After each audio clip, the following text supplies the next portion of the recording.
What's going on? What's going on, guys? This is your man, Real Deal, Steele, coming to you live this Sunday. Thank you for joining me on a little bit of an extra late edition of Steele Live. If you're brand new here, I'd like to personally welcome you. You're watching Steele Live, but guess what? I'm Steele. It's great to have you with us. We've got an awesome, eccentric little community here. Would love to have you be a part of it, so hit subscribe and hit all in that notification bell and ascend with us. Also, before I get started, if I could just ask you guys to hit that like button. It's the number one thing you can do to help out the channel. Thank you very much. And lastly, if you feel compelled to super chat anywhere throughout the duration of this program, that's obviously hugely appreciated for all the time and efforts put in. And I guess not lastly, I'll add one caveat. Pinned at the top of the chat right now is Weeble's limited offer of my partnership with them. If you click my partnership link there and don't already have an account with Weeble, they handle both stocks and crypto, including Dogecoin. And if you sign up for an account and put any deposit in your account, it could be as little as a penny, you're automatically going to qualify to get five free stocks. It's just nuts that they're doing this, but it's only till the 24th. Only till the 24th, and then after that, you get 2 free stocks, which is still an awesome deal. I always thought the regular Webull partnership deal was great, but this limited time 5-stock thing, I mean, that's a potential value of up to $8,000, folks. So definitely don't want to leave that on the table. I got myself dialed in through my own partnership link as well. It's just a great opportunity. So feel free to check that as well. Without any further ado, let's see who's in the chat tonight. We've got 7-1, The Hump DZ, Wazi Zomi, Hector the Dude, RW, Alan Schneider, of course, Tony C, good to see you, Larry Ramirez, Andy Shirley, haven't seen you in a few, Hump DZ, Hector the Dude, of course, we gotta have Hector the Dude, Brianne Barry, what's going on? Frank, I think I already got to you. Yeah, I think I got everyone that's active in the chat as of now. Yeah, definitely got some interesting stuff to go over tonight. Some funny stuff as well. We're going to get right down to it all, boppers. Yeah, so let me ping up the notes here and start at the top. Let's see here. So I noticed there was this, temporary hashtag trend going around on Twitter today called hashtag sorry Elon. Hashtag sorry Elon. I'm like, what is this about? There was one article I could find written about it, and it was about this meme coin, this shit coin that goes by Dogebonk. Sorry Elon, Dogebonk beats Musk's Dogecoin rocket mission, become first space meme coin. Dogebonk has beaten Elon Musk. By the way, this comes courtesy of a express.co.uk, very small, very small website. The Tesla boss has vowed to send a satellite. Blah blah blah. The Dogebonk event is trending on Twitter under the name Sorry Elon hashtag. Dogebonk is the first crypto in space. It ain't too late to join us, though. Truce. Using a stratospheric weather balloon, the Dogebonk community launched their meme coin on the edge of space, where it floated for hours. The meme coin's launch was accompanied by an onboard camera that filmed the banner showing Dogebonk memes. Bonking a Dogecoin symbol in the background can be seen Elon Musk weeping. Really? We're doing this? This is your rollout. This is how you want to play it. Just a second here. Okay. Really? This is how you guys want to play it? Well, I think this is distasteful, dishonest, and stupid for these reasons. So, technically, if you're going by the weather balloon metric, there has been someone that's actually sent a physical made Dogecoin technically into space, the lower hemispheres of space, through weather balloon means, and that happened almost about 9 months ago. So number one, that's not true. Number two, throwing it up with a weather balloon versus going into the into the orbit with an actual rocket and a spacecraft, kind of apples to oranges there. Nice try.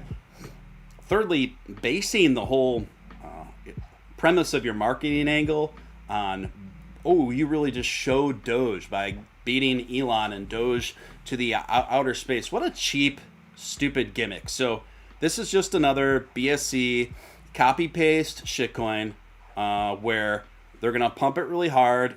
A couple developers are going to get rich. There's going to be a very few people that got in on it already. They're going to make some decent gains, provided they pull out and sell, and everyone else is going to get wrecked. Everyone else is going to get wrecked. You're not going to hear anything more about this project, in any distance out from here. But they all say the same thing. All these Doge spinoff tokens and their supporters and their developers, they're always in my inbox trying to get me to hook up with them, trying to get me to promote them, trying to get me to work with them, trying to get me to get involved in their communities. Nah. The way I see it, if you have to put the word Doge or the word Elon, okay, in your token project, in the name of it, you don't have a very strong concept to begin with. And that's fine. That's fine. I mean, people play this game, right? People play this game. They launch meme tokens solely based on a name. It has nothing to do with anything else. They say that too, but it's just copy paste, folks. It's just copy paste with very little thought put into it after that, right? So I don't know. It's just like, think of something original. Get your own concept. Build your own meme community. And that's one thing one of the supporters fired back to me when I criticized the project today. He's like, oh, we have our own memes, unlike all the rest of these. Like, they all have their own memes. Except your memes suck. Your memes suck. Dogecoin's the original. We don't need a bunch of a zillion other different Doge spinoffs. We're good, thanks. Dogecoin runs on its own blockchain, so you're kind of comparing apples to oranges. Okay. And then it's kind of reminds me, it's kind of a very mean-spirited way to start marketing on the project. It's very desperate too. It's like, oh, look at these memes of Elon crying because we beat him to the moon. No, you didn't go to the moon. Oh, some dude sent a weather balloon with a camera on it. Yeah. So let me put a specific shout out to the meme coin Dogebonk. Steven Steele says, get bent. Get bent. Don't invest in this trash. Anyway, let's see what's going on in the chat. Yeah, you guys are pretty quiet tonight. Actually, you guys are surprisingly quiet tonight. You know what? It's been one of these things where I think people are kind of losing the wind in their sails. To be honest, I'm kind of been feeling it a little bit myself, mostly through health struggles. But and it's easy to do that, right? It's easy to do that. And I think people kind of, their interest wanes. The trolls come out and say Doge is dead, blah, blah, blah, this, that, and the other thing, because the market has been very unremarkable lately, right? This is not specific to Doge. I don't know how many times I have to say this. This is an entire market movement thing. And I will also say this, patience isn't easy and it's not always fun, but I try to make it fun for everyone. I try to make it fun for you guys. And that's why I try to go live, rain or shine, whether the market's doing well or not, and bring you guys some fun the best way I know how. Bring you guys the news and the sphere of the stuff we love the best way I know how.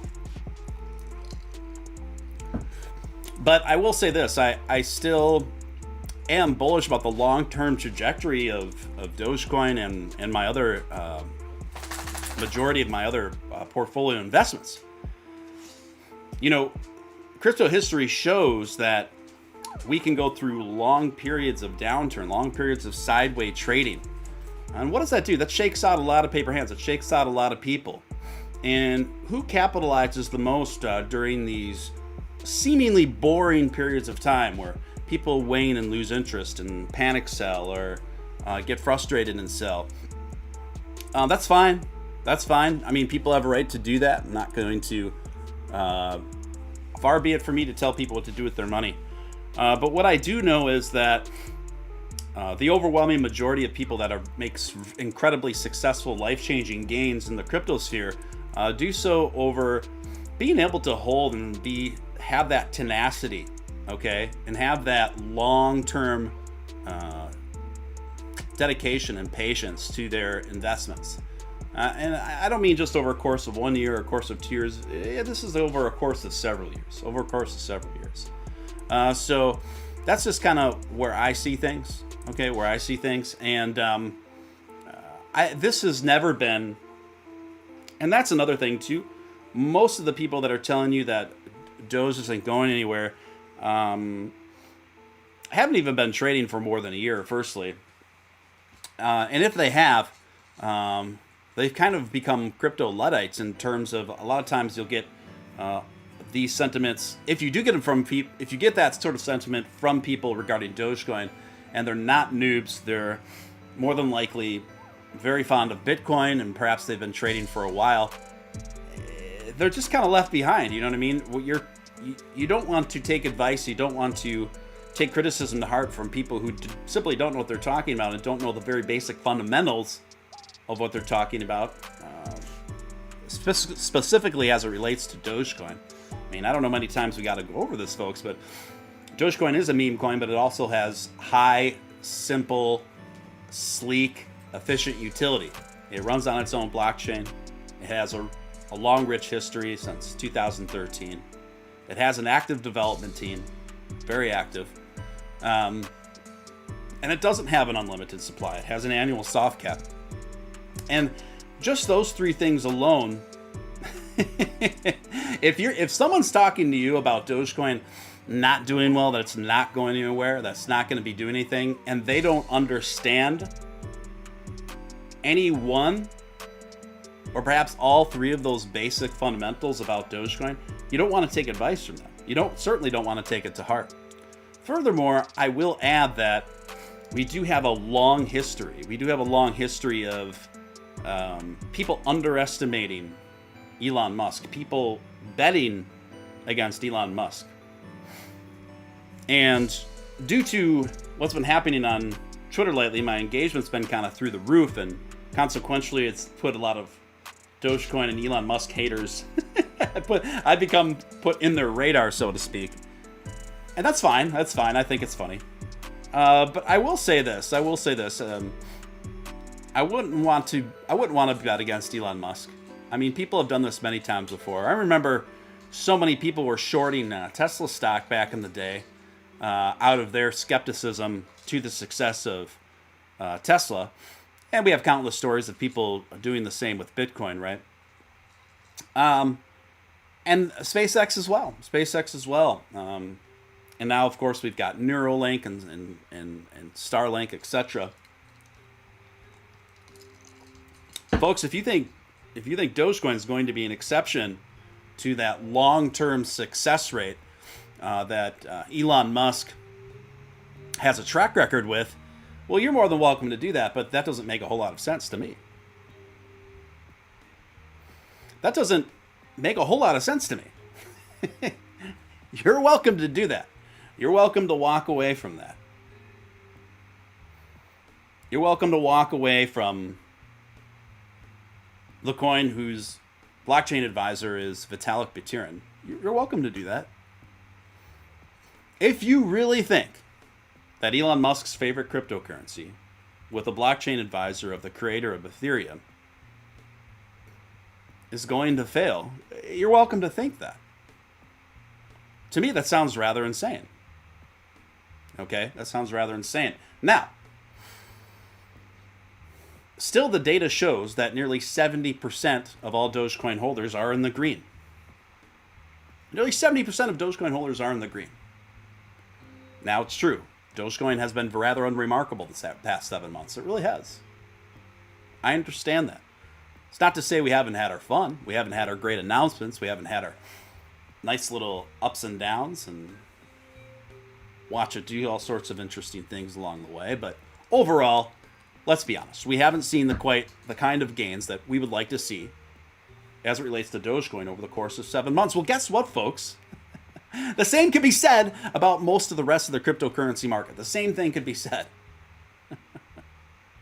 Particularly when you're talking about the top 20, with the exception of a few. So when people come to me that noise, I say, now, hold the phone here. Let's check out the track record of Bitcoin. It's kind of like when people say, look how poorly Dogecoin is doing. And let's say Dogecoin's down 8% in a 24-hour period.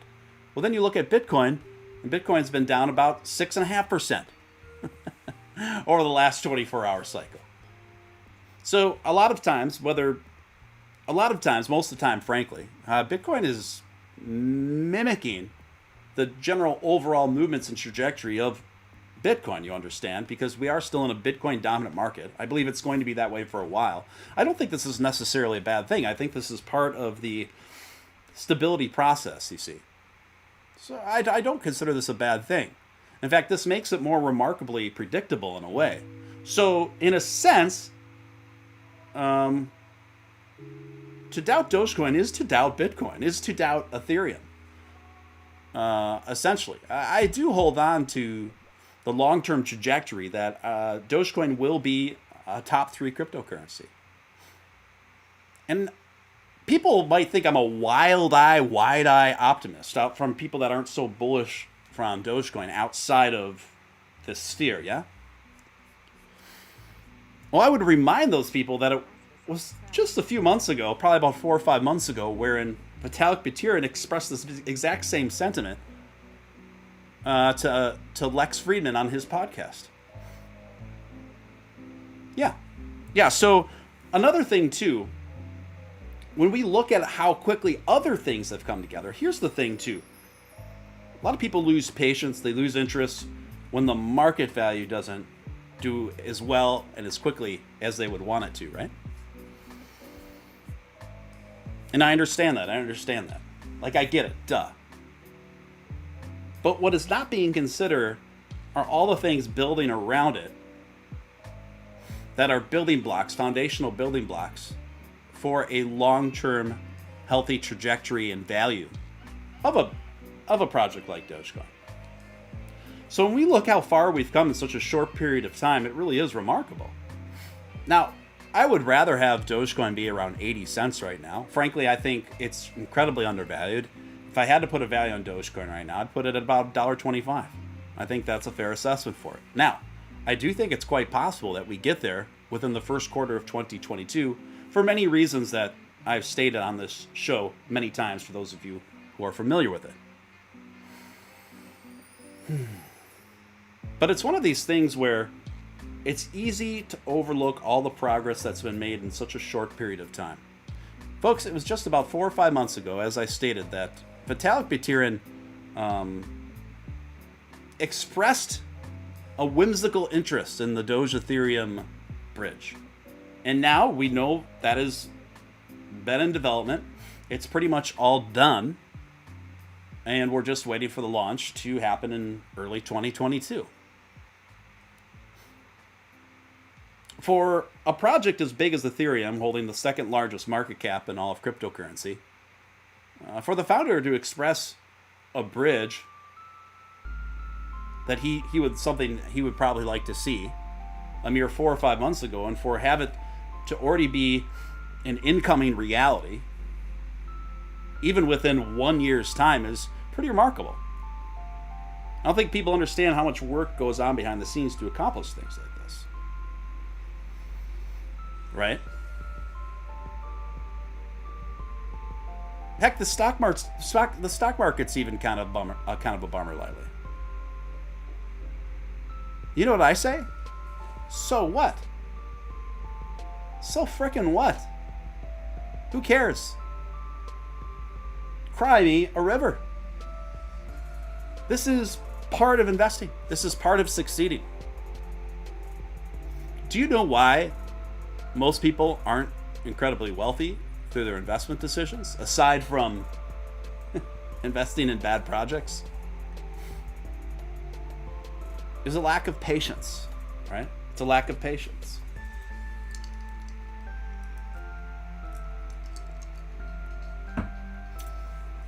If everybody was born with an exceptional inherent sense of patience, which most of us are not, let's be honest, it's in fact, most of us are born impatient, aren't we? And it's that impatient that ends up cheating ourselves out of big gains in investments. If you've already got your investments tied up in solid projects with high utility and a strong community behind them, most likely your main challenge is going to be your patience. For example, let's say you bought in at the top or close to the top on Sandbox or AVAX over the last couple weeks, right? And let's say it's gone down 10, 15% and kind of roller coastered within general margins like that since you invested, right? Do you realize there's a lot of people out there, when things don't ascend super wild style, within a couple weeks, they're already getting scared and pulling out? You realize that's a lot of people that do that stupid stuff? That's a lot of people. Now, please don't confuse what I'm talking about here and apply it to the same markets in terms of the red light district and things like this. When it comes to red light district coins, I think you should be very aggressive about taking any gains you come across before you get wrecked. When it comes to DeFi projects with smaller market cap, it's a little less risky, but definitely take gains along the way. And I'm not suggesting you shouldn't take gains along the way with your biggest market cap coin investments. But you shouldn't be impatient. Shouldn't stress about it too much either, in my opinion. It's just my opinion, guys. Anyway, let's see what's going on in the chat. Guys, if you haven't hit that like button, if I could just ask you to do that. It takes a split second of your time. Doesn't cost you a dime. Seems like a few of you are having some brews tonight and some other things as well. One might call it wacky tobacco. Whatever floats your boat. I am a pretty health conscious guy these days. Frankly, I have to be. I got the lemon seltzer here. I got the turmeric ginger tea, my friends. Turmeric ginger. And I got a real life Doge sleeping to my right. So that's how I'm rolling. KP Moore, welcome to the show, says, originally I invested into Doge mainly because Elon was on board. Everything he touches turns good. He knows exactly what he's doing. I mean, no lie detected. No lie detected, KP, and thank you for sharing your thoughts there. There are no certain things in the market, guys. There are no certain things in the market, but if Elon's business track record is any indication, it's the history speaks for itself. 7-1 says you don't bet against the richest heavy man in the world. And again, I hear you. Rock Lobster, I don't know where Rock Lobster's been. He's probably still touring. I know he's doing a lot of international tour dates. But yeah, I haven't seen him in the mix for a bit. But I'm sure it'll just be a matter of time. Kenny Potter, what's going on? Steven Titanium. Wait, no, Steven Iron. Wait, what? No Steele, hey. What's going on? Wow, the first super chat of the night. Ah, yes. Finally, someone popped the cherry. John 313. $2 make you holler. Mr. Steele hitting facts left and right. Thank you, sir. Appreciate it. It's easy to be a Doge-centric content creator when things are going well, isn't it? It's very easy. Whenever Doge goes on a pretty good run, then everyone's streaming about Doge, right? Everyone's streaming about Doge. And then when things trade unremarkably, it goes quiet. It goes dead quiet, except for a few of us, except for a couple of us. And that's okay. That's okay. What's going on, Hunter Wayne? Good to see you in the mix. Let's see what else I got on my notes here. I got a bit of good news for you regarding Dogecoin.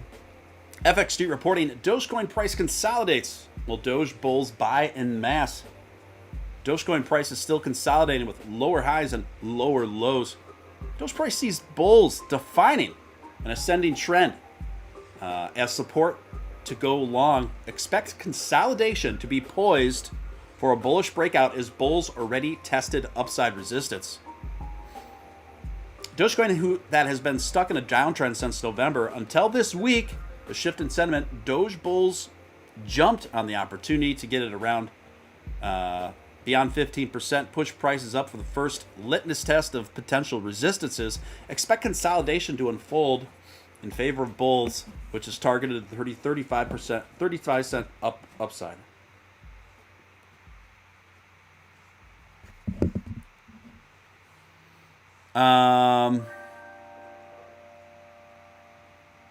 A whopping 111% of gains could be making if crypto can be kept in tailwind until Christmas. Dogecoin price has seen quite the market value evaporate throughout November, but shift in sentiment looks to be set, with bulls breaking up across the downtrend. Consolidation phase is ongoing. Whoa! Someone wants my attention here. Look at this. Look at this. Okay.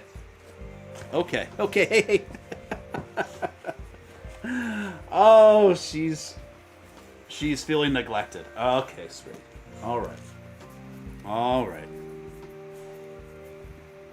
Anyway, from there, bulls have nothing in the way until 35 cents has a critical double at the monthly R2 resistance, just a few cents above. The risk to the downside is that with the litmus test, a 55-day SMA has already proven to be very strong, and the 200-day holds even more importance.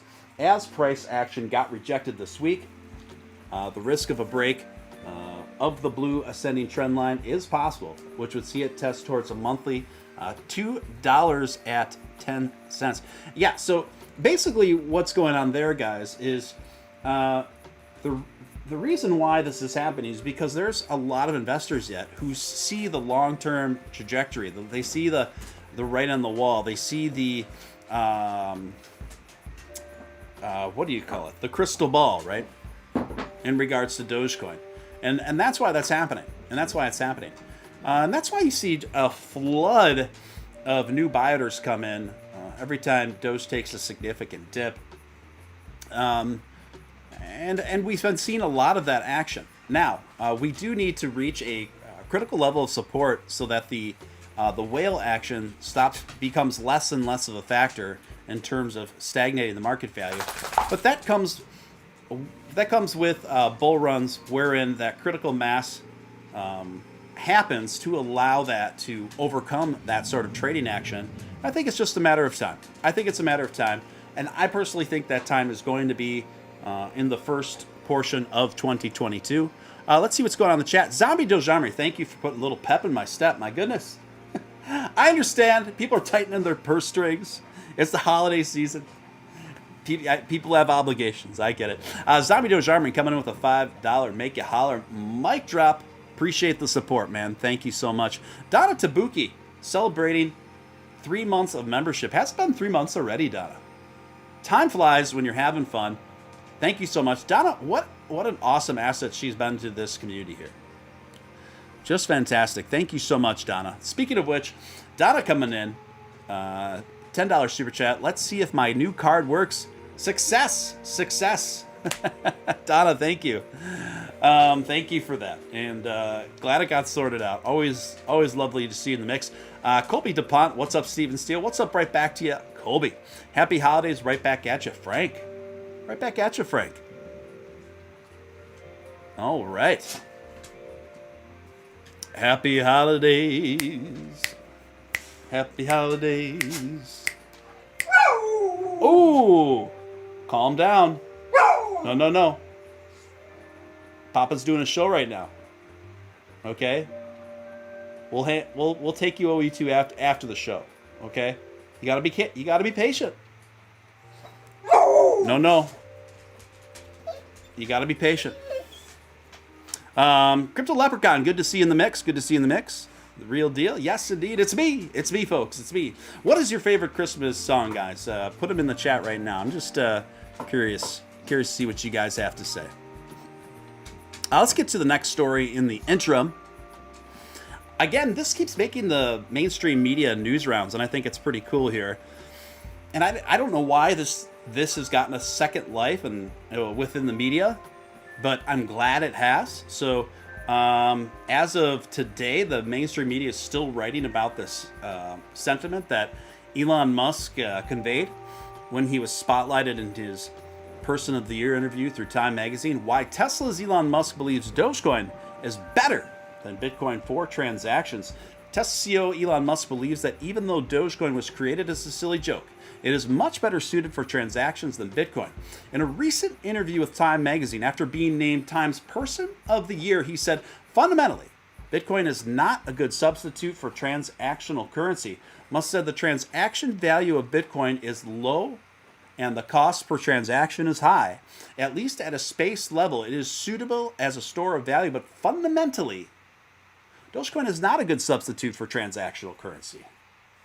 The total transaction flow that you do with Dogecoin in transactions per day has a much higher potential than Bitcoin. Let me say that one more time, because it's one of those things that I read I've already read a few times, but when I read it just now, it just hit different, right?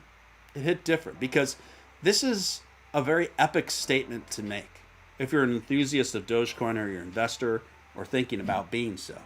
Let me read this again. This is from Elon's own mouth. The total transaction flow that you do with Dogecoin in transactions per day has a much higher potential than Bitcoin. Whew. Wow. Folks, if you don't think dog money has potential at this big potential at this stage in the game, I just don't think you're paying attention. With all due respect, I just don't think you're paying attention. Musk has been a frequent proponent of the cryptocurrency since he helped boost its popularity through tweets. Dogecoin has spiked over 20% earlier this week. Since announcing Tesla will make some merch buyable with Doge and see how it goes, Musk tweeted. However, he did not specifically specify what merchandise will be sold for Dogecoins as of yet. Items in the Tesla store start from $50 and go as high as $1,900, according to data from CoinMarketCap. Dogecoin has risen by nearly 6,000% over the last year. I think that's technically over the last 12 months, but still. Hello, McFly. Dogecoin has risen by nearly 6,000% over the last year, and people are telling us it's dead. Find me 10 stocks right now that have done 6,000% over the last year. I guarantee you may be able to name one or two at the top of your dome. Maybe. Donna Tabuki coming in, large and in charge. Thank you so much for that. Much appreciated. Thank you for the $20 super chat, Donna. You'll notice my Twitter has been very Indy 500. Here's the news. My son was contacted by Andretti Motorsport, offering him a driver job. I am proud and scared. Such huge news, such awesome news, Donna. I saw that. That's a big freaking deal. Congratulations. And of course, that's from Mario Andretti fame and legacy. That is huge news, awesome news. Anyway, thanks for keeping us abreast on it too. I did see that. That's huge news. That's awesome. That's awesome. Super wish you and your family, and particularly your son, all the best in that venture. That is so cool. That is so cool. Donna comes from a long line of racing and motorsports and legacy in her lineage. So that's good to see. That is awesome. Hector the Dude made his way in. Good to see you. Christopher James, good to see you. Did I miss anyone else that snuck in here while we've been broadcasting? Emperor Doge, Weird Al, the night Santa went crazy. Christmas and Dixie. Oh, sorry. Speaking of super chats, John 313. Thank you again for the $2 super chat, my friend. If you sing she sings, take me on the moon, please. If you sing she sings, take me on the moon, please. I don't know if you're asking me to sing a song. It's probably a song that I would know if I heard a refrain from it, but it's not registering me right now, so I'm sorry. There's a part of a Paul McCartney song Never Like to Hear Again. There's I actually really like the Wings Christmas song, but then there's the other. Is that McCartney or is that John Lennon? Because I'll tell you what, I will take that Wings Christmas song over the Lennon Christmas song any day of the week. I think that's after Oko got to him and he was full of self-loathing. I really don't. I really hate the one that's like, so this is Christmas, and what have you done? It's like scolding us. It's like scolding us. Like, I don't know. You're the frickin' recipient of one of the most well-known, profited rock and roll bands of all time. What have you done, dude? Sorry, I dropped the mic. But what have you done, John Lennon? That's not a very fun Christmas song. I mean, listen, we want to be about good cheer and doing good by others. But don't make us feel like SHIT over it. What have you done? But I like simply having a wonderful Christmas time. I know it's a very polarizing statement. Some people are sick to death of it, but I always like it. I always liked the Beach Boys' Little Saint Nick. Yeah, Little Saint Nick's a jam. Bing Crosby and David Bowie performing Little Drummer Boy, of course. Of course, you can hear my rendition of Little Drummer Boy through Ice Island. If you just put in Ice Island Little Drummer Boy, I think what I think is a pretty cool rendition of it.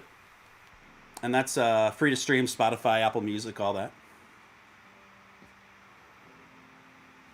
Yeah, I don't like that one either, Steven. You can't stand hearing Yoko in the background screaming, "War is over." Yeah, not very fun. That's not very fun. It seems like a parody of itself at this point, doesn't it? I will say there's one Yoko Ono song I really do quite like a lot. I think it's like from 1980, 81. It's kind of like a disco-y, really dancey new wave kind of tune called "Walking on Thin Ice." I will give her credit for that one song. "Walking on Thin Ice" was a gem. I found everything else she's done largely insufferable. But I've got a soft spot for eccentric fashion, so at least she's got that going on. John 313, $5 super chat. When you were singing "The Dog Did," I'm thinking it's a her, so I requested a song by John. Okay, got it. Yeah, it is a her. Her name is Remy. Yes, indeed. Tom Petty's Christmas song was always one of my favorites. Tom Petty's the GOAT. Love Tom Petty. So, as it stands right now, almost all Gen X and millennial millionaires plan to add a lot more crypto in 2022, CNBC reporting. Of course, that's a great bullish sign. It's an incredibly bullish sign. When the people who've already made gargantuan amounts, right, through cryptocurrency are only planning on buying more, building up their portfolios massively. So I don't even want to get into that story even more. I just wanted to convey the title of that story.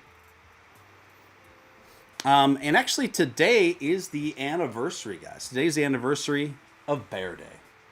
It's been 3 years since Bitcoin bottomed out at 3K. The real pit of the bear market for Bitcoin has been delivered, over 2,000% gains for patient Bitcoin holders. See, patient Bitcoin holders. So think about 3 years ago. So Bitcoin's improved about 22% since then. And think about how many people probably got shook out 3 years ago when Bitcoin bottomed out at 3K. And I bet them. I've talked to those people who did. It's a topsy-turvy rise, guys. It's a topsy-turvy ride. But just as long as you zoom out and you make sure the overall trajectory is ascending, then it's gravy.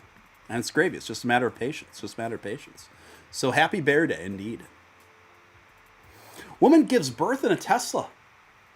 Yes, really. Courtesy of Futurism.com. Woman gives birth in Tesla while it's driving on autopilot. This is a real story. It kind of sounds like when I was typing the title of this story on when I was doing my layout for the artwork on tonight's show, it kind of looked like, and I looked at it visually, it kind of struck me as like a National Enquirer cover. But no, this is a real story. Woman gives birth in a Tesla while it's driving on autopilot. A couple nearly changed their baby's name to Tess, which would have been very appropriate given that baby Miev Lily Sherry, that's a mouthful, was born in the backseat of the family's Tesla in September. First reported this week, so it just was reported this week. The mom, 33, and the dad, 34, were on their way to the hospital when urine was having contractions. But the couple arrived minutes too late, and the baby was born while the Tesla drove on autopilot, with Keating giving a helping hand, keeping a hand on the wheel with one, and the other hand on his wife, assisting her give birth. Keating said he was also trying to comfort the couple's 3-year-old Rafa, who is also in the car. She is squeezing my hand to the point where I thought she was going to shatter it. Yeah, I bet. I was saying, okay, focus on your breathing. That was advice to myself as well. My adrenaline was pumping. I said, Rafa, everything's fine. Your baby sister's arriving.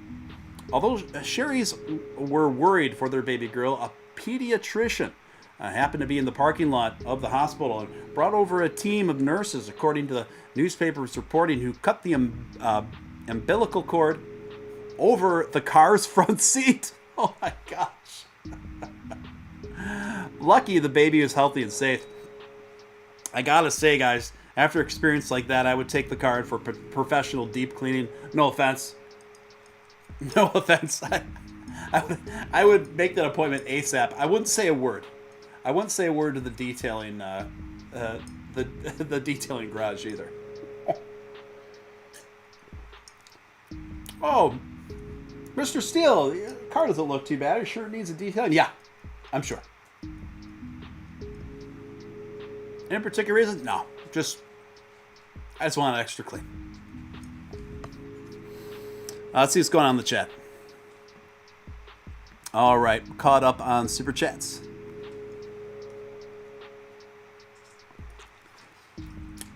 Seven one. 4 of my 5 kids were born at home. Just me and my wife. That's awesome. That's awesome. One of my first girlfriends, one of the first girls I ever dated. She went on to be what do they call that? A midwife. And that's what she does. Helps people give birth. Helps people. Maybe this PC era is already affecting my brain in subconscious ways, but she helps women give births in bathtubs at home. I met her at a health food store. Her mother owned this health food store, and she was trying to ask me out for like weeks, but I was like too naive and young and shy to even understand that she liked me. But I finally figured it out. Thank goodness. So Elon Musk has been an absolute savage on Twitter lately. Unless you've been living under a rock, you have been seeing this. Him just flat out tweeting a few hours ago, for those wondering, I will pay over $11 billion in taxes this year. Holy smokes. $11 billion in taxes. That is an insane large amount of money, folks. Nothing to sneeze at. Reuters already reporting on it. Musk says he will pay over $11 billion in taxes this year. And there's a paywall. Thanks a lot, Reuters. The only thing that's good about Reuters is it rhymes with Hooters, which is whimsical. Remember we covered a story when Nick was on the show about there's a big dust up over the new Hooters uniforms and people are having a meltdown over them. It was just amusing. It's funny because a small but very vocal chorus of Hooters employees were complaining that the new Hooters uniforms were too skimpy. Which is okay. Do you know where you work? Anyway, let's see. Next story. The U.S. government has a massive secret stockpile of Bitcoin. Here's what happens to it. The U.S. government regularly holds auctions for its stockpile of Bitcoin, Ethereum, and Litecoin and other cryptocurrencies it seizes. Auctions kicked off in a big way with the 2013 takeover of Silk Road, a dark web marketplace that traded illegal goods. It could be 10 boats, 12 cars, and then lots, and then with lots is X number of Bitcoin being auctioned. So they're not telling us how much Bitcoin's being auctioned. Isn't that interesting? Isn't that interesting? For years, the U.S. government has maintained a side hustle of auctioning off Bitcoin and other cryptocurrencies. Historically, Uncle Sam has done a pretty lousy job of timing the market. You don't say. The 500 Bitcoin it sold to Riot Blockchain in 2018 for around $5 million. That's now worth $23 million. Or the 30,000 Bitcoin that went to a billionaire venture capitalist Tim Draper for $19 million in 2014. That'd be worth $1.3 billion today. The government has obtained all the Bitcoin by seizing it alongside the usual assets one would expect from high-profile criminal sting operations. It all gets sold off in similar fashion. Do you think that the U.S. government is hoarding lots of Bitcoin that's not telling anyone about? Do you think that's possible, folks? I personally not only think it's possible, I think it's a near certainty. A near certainty. Let's see what's going on in the chat.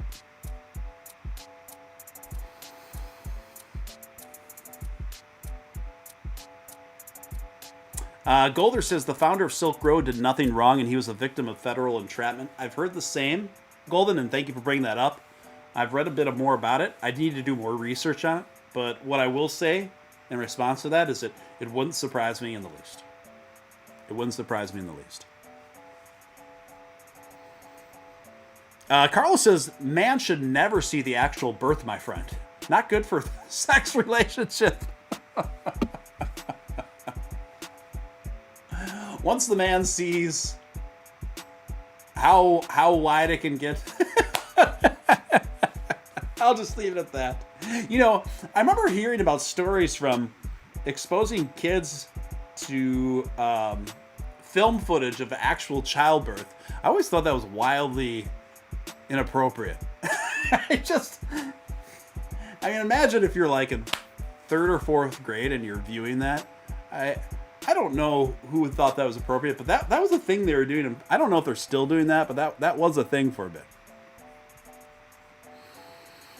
Reporters say Senator Warren has the thing. Yes, she does. Yes, she does. That is a truism.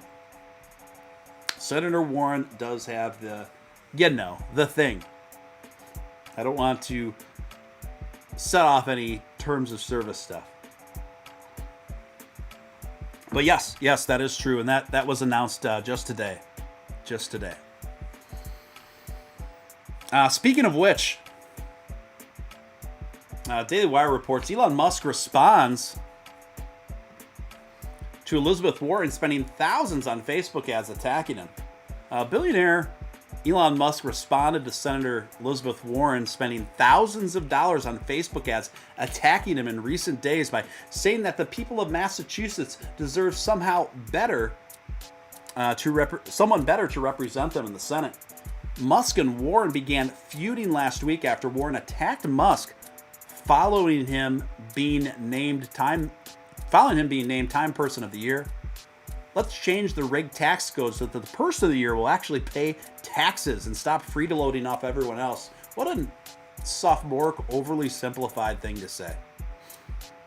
Unfortunately, in her defense, it was probably effective enough to rile up her base. Keep it simple, stupid. You ever hear that? She kept it simple, and it is stupid, but it is also factually incorrect. Just to say that, assert and imply that Elon Musk just doesn't pay taxes. Really? Musk responded with a torrent of tweets, the first of which stated, "Stop projecting. You remind me of when I was a kid and my friend's angry mom would just randomly yell at everyone for no reason, Musk added. Please don't call the manager on me, Senator Karen. Now, since then, I've seen certain outlets, even one of the websites I reference and I research for this show for Material Futurist, they're like, oh, that was arguably a misogynist attack. Well, if if it was a guy coming after him, he'd be insulting as he would return it with insults as well, as we've seen with Bernie Sanders, right? So this isn't that assertion is kind of silly in my opinion. If you opened your eyes for 2 seconds, Musk said, you would realize that I pay more taxes than any American in history this year. Don't spend it all at once. So wait, you already did. Now, check this out, you guys. Warren responded by spending thousands of dollars on several Facebook ads attacking Elon Musk. All 6 ads feature a graphic that included a black and white picture of Musk, calling him in red a freeloading billionaire. Okay. Claiming that he avoids taxes and then he made over $200 billion in the pandemic. My goodness. You see what they do here? The ad continued by stating it's time for a wealth tax. You know what's most important about that? There was a link to her website where you could donate to her campaign. You see what's going on here, folks. She's just using this whole dust-up with the richest man in the world, and arguably the most high-profile man in the world at this point, to raise money for herself. Oh, you better donate to my campaign so I can help sock it to these freeloading billionaires, because I'm the one that stands for you. But donate to my campaign to prove it, because I'm the one that's best equipped. If you give me your money, I'm the one that's best equipped by giving me your money to fight Elon Musk. Okay. To me, this seems like an incredible grift. This seems like from the start, her intentions of dusting up with Elon Musk was to be a money raiser, a fundraiser for herself. Seems like that to me.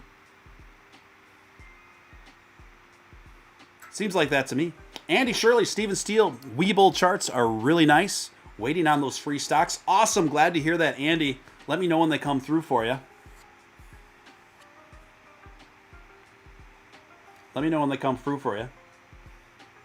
And guys, if you haven't gotten dialed that in, now's the time to dial it in. You got 4 more days till December 24th. Webull, right now, sign up for a Webull account. They trade both stocks and crypto there, including Dogecoin, okay? And all you need to do is dial in that account and put a small deposit in. It could be $1 to get it started, and then you automatically qualify for 5 free stocks. Those stocks can be worth up to $8,000. So you don't want to miss that. So I recently partnered with Webull, and this is a phenomenal offer and opportunity that they have connected with me on to get things started over here. So if you haven't done that, I would encourage you to think about dialing that in. You can just click the link pinned at the top of the chat to do that. She baited him, I guess, but she kind of got more than she bargained for as well, I think. Overall, I think this is going to be an incredible lose for that side of the aisle. If your party is known for being anti-Elon, yeah. Because Elon, unlike Jeff Bezos, is widely liked and revered. The overall public loves Elon. I know that some people hate him, but overall, much more so than Jeff Bezos, people love Elon Musk. So I think that this is tactically and strategically not going to pan out so well. Now listen to these words. 6 different ad campaigns. Now listen to how malicious and petty that these ads are. This is Elizabeth Warren's, another one of her Facebook ads. Thin-skinned freeloader Elon Musk is whining like a baby because I want him to pay his fair share in taxes. Sign up today. Donate to make sure that my colleagues in Senate know that you're on board to pass a wealth tax to hold billionaires accountable.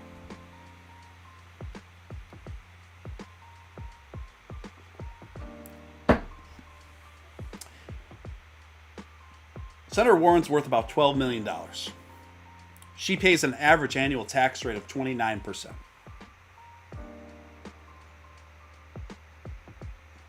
Elon Musk pays over 50%. Now, we can have a fair debate whether people think even the wealthiest people in the world paying over 50% in taxes is still not enough. I personally think that's fine. That's enough.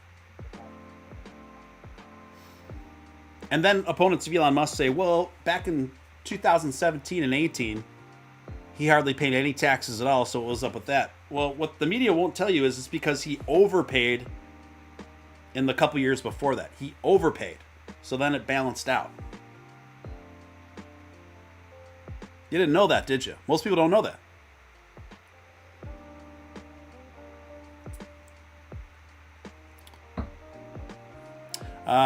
Crypto Leprechaun, Senator Warren is barking up the wrong tree. Elon will dump so much money into the campaign running against her, she won't even know it. Well, I think a fair amount of publicity as well, right?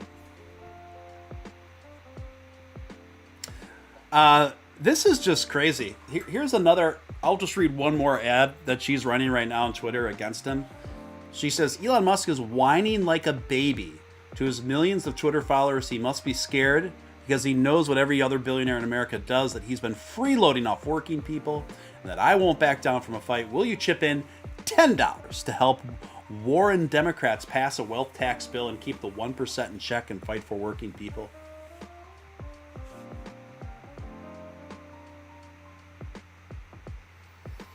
Whines like a baby. Can you believe that these are adults? Can you believe that these are top elected leaders putting out stuff like this? It's very surreal at times, doesn't it? Like, sometimes it's funny to a degree. It's kind of funny, like, when people are trolling, don't be wrong, but if it's trolling without being funny, that's kind of where I draw the line in the sand. Well, trolling has to be funny, but if you're just being insulting and it's not funny at all, if you're going to be insulting, if you're going to take swipes, it should be funny. If it's not funny, it just seems like it just comes off like mean-spirited and not really, and opportunistic, not really anything else. You know what I mean, guys? All right. That's enough of that.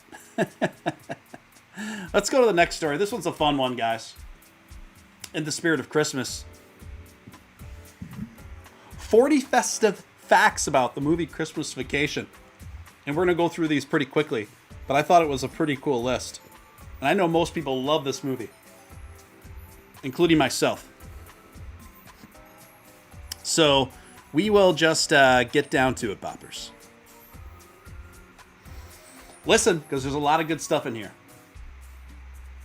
Again, Christmas Vacation starring Chevy Chase. Holiday cinema classic. Number one, the movie is based on a short story. Like the 1983 original Christmas Vacation is based on a short story, Christmas 59, written by John Hughes for National Lampoon in December 1980. John Hughes is a brilliant man. Rest in peace. Number two, Clark Griswold grew up in Samantha Stevens' house. If Clark's childhood home featured those old movies look familiar, that's because it was the same house featured in Bewitched, as well as the new Gidget. Number three, festive fun facts about Christmas Vacation. John Hughes wasn't a fan of sequels, as indicated by his body of work, right? He only agreed to this because he had a very good story to base it on, so he thought that the Vacation series was a one and only exception in that regard. And we are glad that he made it, right? Number 4. It's one of only 2 Christmas movies released in 1989. Now that surprises me. Christmas Vacation was one of only 2 Christmas movies released in 1989. And the other one was John Hancock's Prancer. Prancer? Prancer? Number 6, the film has ties to It's a Wonderful Life. In addition to the footage of Frank Capra's classic actually appearing in the film, Christmas Vacation has another fun tie to It's a Wonderful Life, as Frank Capra III was its assistant director. Number 7, the cast of Christmas Vacation was very impressive. Well, that's true. We don't need to go into all that. Number 8, in a way, Stanley Kubrick is to thank for Christmas Vacation. Stanley Kubrick? That's a curveball.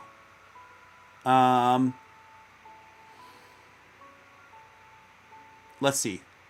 And what happened was that they gained the notice of Stanley Kubrick, who mentioned them as a favorite in American filmmaking, ironically, in the New York Times article. It didn't take long before the director's phone to start ringing off the hook, for the studios to start sending him scripts. Wow, that's interesting. Number 9, director Jeremiah Chechnik had never seen a vacation movie. Now that's interesting. He had never seen one of the Vacations movies, and he was asked to direct it. Now, keep in mind, this was written by John Hughes still. That's why, in my opinion, why it's so good. Number 10, the movie had a huge budget, particularly for a comedy. A $27 million budget, to be exact, which is incredibly high for 1989. Number 11, Roger Ebert. Remember Roger Ebert? Did not love the film. He kind of hated it. He described the movie as curious in how close it comes to delivering. It somehow doesn't work for me. Number 12, it's the only sequel in the Vacation franchise to have its own sequel, starring Randy Quaid. I've actually seen it. Not great, but not terrible. I kind of actually like Randy. I kind of like Randy Quaid, or else I probably would have hated it.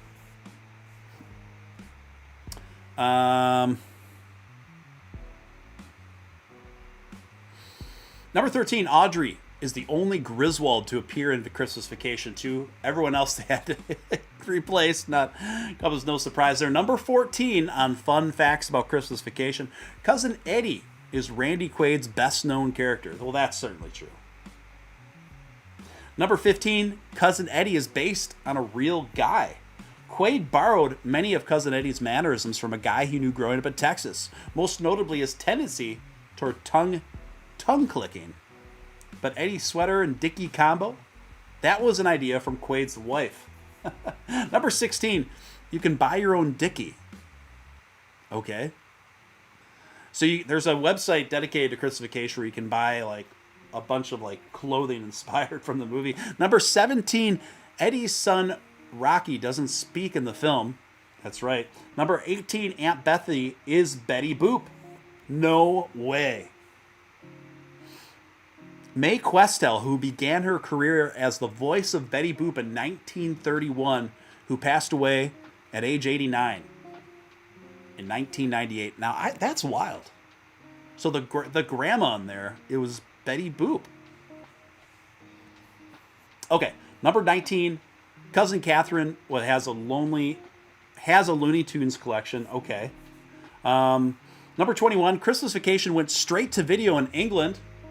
Number 22, you won't hear Holiday Road in Christmas Vacation. What? Oh, that's right. That is a good song if you haven't heard Holiday Road. Holiday Road. Randy Quaid is the third cousin of Gene Autry. That I didn't know. That's wild. Number 24, Alan Griswold lied to the cops in the movie, and it wasn't scripted. Number 25, Chevy Chase, Beverly D'Angelo, and Juliette Lewis reunited in 2012 for a special on TV. Number 26, Johnny Galecki received an award from Chevy Chase. Okay. Number 27, Chevy Chase and Beverly D'Angelo, that's his wife in the movie, by the way, were anxious to see another vacation movie happen. That I wouldn't have guessed. I would have thought that Chevy Chase would have been done and not wanting to do another one, but apparently he wanted to do another one. Donna Tabuki coming out with a $5 super chat for you, 7-1. Very nice of you, Donna. Appreciate it. Number 30. Number scenes were filmed in Breckenridge, Colorado. Number 31. Mr. Shirley Clark's boss is Bill Murray's brother. I never knew that. That guy's in everything back then. That guy was Bill Murray's brother. Wow, my mind is like, because you remember the boss in Christmas Vacation. That guy was in a lot of movies back in the day, and that was Bill Murray's brother. Number 32, we just got a few more here. Johnny Galecki got a big scene cut from the movie, and he still regrets it. Number 33, Eddie and Ellen kept a running joke alive. When these first two met in the original Vacation, Christmas Vacation, and again in Vegas Vacation, Eddie tries to kiss Ellen on the lips, and he's 0 for 3. Number 34, on set, Chevy Chase became a comedy tutor. Number 35, you can buy a Clark Griswold Chicago Blackhawks jersey. That I didn't know. That's pretty cool. Number 36, Chevy Chase suffered a hand injury while on set when he was doing that sledding scene. And Chevy Chase broke his pinky. Oh my gosh. Number 37, all the presents Mr. Shirley's office square decks, including Clark's, look exactly the same. Okay. Number 38, helped Chase nail that expletive-filled tirade. To help Chevy Chase nail the expletive-filled tirade, his fellow actors wore cue cards. Wow, that's crazy. So he was like looking at his fellow actors, but they weren't on camera when they had the cue cards on to help him do that scene. Number 39, the film's producer made a hidden cameo. Oh, where? In their bed. That's crazy. You can barely see his head off the side while they're in bed. Number 40, Ruby Sue took a fancy to her cousin. You don't see much of actress Ellen Hamilton. She's mostly remembered for a role in Fatal Attraction. I actually like Fatal Attraction. That was a good movie. Her signature performance is Eddie's daughter in Christmas Vacation. I remember having a little marshmallow fight with him and always trying to get his attention, she said. Wow. So the girl... Okay, so she had a thing for her cousin in the movie in real life. That's kind of funny. And the last one, Cleveland area fans can visit a genuine Griswold house each Christmas. Each year, Christmas Vacation superfan Greg Osterland and his family adorn their Wadsworth, Ohio residence with the exact duplicate of Clark's over-the-top lighting arrangement. Where you can visit it to this day, visitors are encouraged to make donations to the Cystic Fibrosis Foundation's Great Strides. Wow, learn something new every day. Great movie. Was Bill Murray's bro in Trading Places? He was. He was in Trading Places. That's the guy. Let's see what else is going on in chat. I think I'm caught up with everyone. All right, guys. Anyway, I'm going to go relax. I want to thank each and every one of you guys for tuning in tonight. If you haven't subscribed, I would encourage you to do so. If you haven't signed up for your 5 free Webull stocks, please consider doing that. That's a limited time, guys. Only 4 more days for that opportunity to be there. You can click the link pinned at the top of the chat. I want to thank each and every one of you guys for tuning in tonight. Hope you got something out of this. Hope you had fun. Until next time, this is your man, Real Deal, Steven Steele, signing out. Merry Christmas, everyone. See you soon.